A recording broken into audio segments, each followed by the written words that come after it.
Buenos días, mi nombre es Armando Jerez y en este caso vengo a presentarles una simulación de un diagnóstico básico de un equipo de refrigeración. Recordemos que pueden existir dos tipos de escenarios. Primero, que el equipo no encienda o segundo, que el equipo opere pero no enfríe. En el primer caso se procede a realizar una inspección visual y ver si existe algún tipo de falla eléctrica. Recordemos que en los equipos de refrigeración el principal motivo de falla se encuentra en el sistema eléctrico. Como paso inicial procedemos a revisar si hay algún tipo de protección eléctrica en el domicilio. En caso de que ésta exista, procedemos a normalizar la protección eléctrica. En caso de que esta no exista, nosotros podemos revisar la tensión que existe en la fuente de alimentación del equipo, en donde podemos encontrarnos con dos escenarios: si hay tensión en la fuente de alimentación o si no hay tensión en la fuente de alimentación. Si no tenemos tensión en la toma, procedemos a revisar las conexiones internas de la toma de tensión. En cambio, si existen tensiones en la toma, nosotros procedemos a verificar si el equipo se encuentra encendido. Si el equipo está apagado, lo procedemos a encender. Si el equipo está encendido, entonces procedemos a desconectar el equipo de la fuente de alimentación y con el diagrama eléctrico vamos a proceder a revisar la continuidad de las conexiones del cableado mediante un multímetro, en donde ahí verificaremos si hay algún tipo de fallo en las conexiones o no. En caso de haber un tipo de fallo en las conexiones, procedemos a reparar las conexiones de los cables y empalmes del circuito. Por otra parte, si no hay algún tipo de fallo en el cableado, nosotros procedemos a revisar el estado eléctrico de los componentes de control del equipo.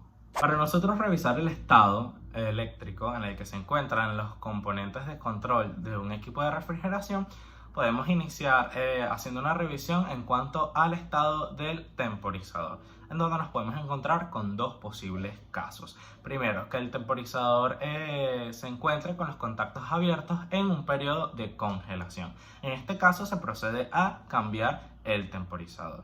En caso de que el temporizador se encuentre en un periodo de descongelación, nosotros procedemos a ajustarlo a un periodo de congelación.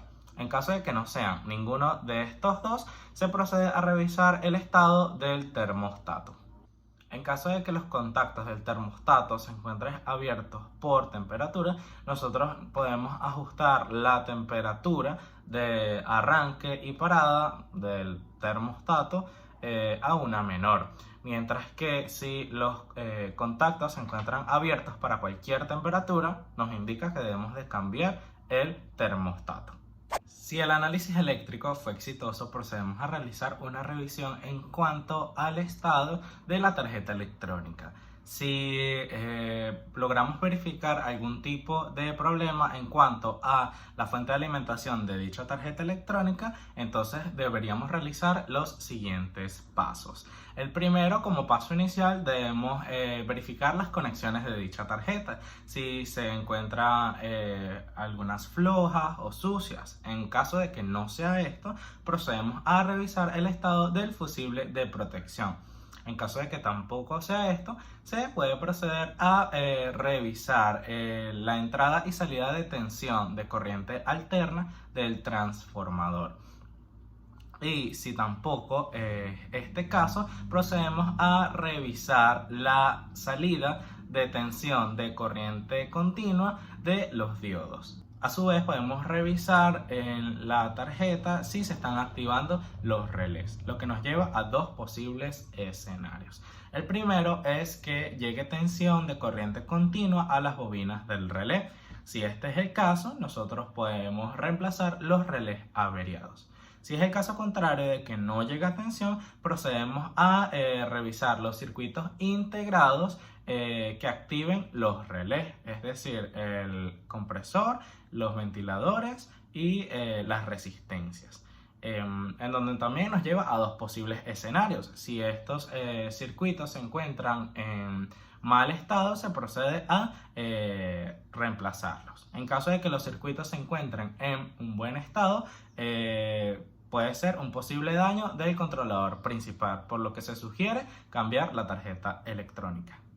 Por otra parte, en caso del equipo opere pero no enfríe, nosotros podemos realizar una inspección visual en la que observamos cómo el equipo opera.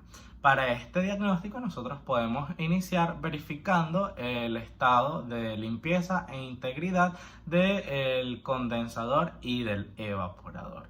Si el condensador se encuentra sucio, se procede a limpiarlo. Si el condensador se encuentra con una aleta doblada, se procede a enderezar las aletas.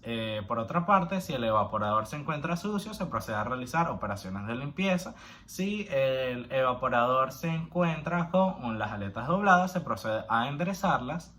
O si el evaporador se encuentra congelado, se procede a verificar los componentes de descongelación, es decir, el bimetálico del evaporador, las resistencias de descongelación o el temporizador. También en la inspección visual podemos verificar el estado de los ventiladores, tanto del condensador como del evaporador, así como el estado que tiene el compresor. En caso de los ventiladores, nosotros podemos decir que hay diferentes alternativas. Si el ventilador tiene pocas revoluciones, o sea, está girando lento, nosotros podemos ejecutar una limpieza del ventilador y lubricación del mismo. En caso de que el ventilador no esté girando, nosotros llegamos a revisar si hay algún tipo de obstrucción en el eje. Si hay obstrucción, nosotros procedemos a realizar una limpieza del ventilador y lubricación del mismo. Si no hay un tipo de obstrucción, procedemos a revisar la tensión que llega al ventilador. Si no llega tensión, nosotros procedemos a revisar la fuente de alimentación del ventilador mediante el diagrama eléctrico. En caso de que sí llegue tensión al ventilador, procedemos a reemplazarlo. Por otra parte, en caso de que el compresor no encienda, nosotros podemos proceder a evaluar la tensión que llega a este. Si llega tensión al compresor, nosotros podemos evaluar el kit de arranque del compresor. Si hay algún tipo de componente dañado, se procede a reemplazarlo. Asimismo, también podemos decir que si llega a tensión podemos proceder a revisar las bobinas del compresor. Si estas se encuentran dañadas o hay algún tipo de fallo, se sugiere cambiar el compresor.